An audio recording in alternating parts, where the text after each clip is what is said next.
All right, so anyway, I bought these. They're 15 LED bulbs. They're solar string lights, and there's 35 feet of them. And we're gonna try these babies out. Right now I've got these, which I've got all hooked up with all these electrical stuff, and it runs right across here. So I'm gonna try them right here, and we're gonna see how they work. So let's go ahead and take a look and see what's inside the box. All right, so we've got some directions. We may need those. We'll put those there. And then there's a whole bunch of stuff in here. And I'm gonna have to pull it all out, and then I'll show it to you. I wanted to save you guys the time of taking it all out of the plastic. So what we have here are the bulbs.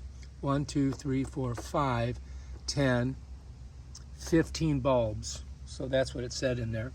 And here's our string of lights. It's 35 feet. That's our solar charger. And it's got the hook up and everything on the back. And you can see it's like a little plug-in thing. Over here we've got our base. This is our controller. And these are little screws that you can screw it into something. And this has a little release, so if you wanted to screw this on a tree or something, you could, but you got to get it in direct sunlight. And this is to put into the ground, which I think that's what we're going to do. We're going to probably put it over here where I get a lot of sunlight, and then stretch the cord to here. So we're going to go ahead and try and do that and see how this thing works. Hopefully it's going to save us some electricity.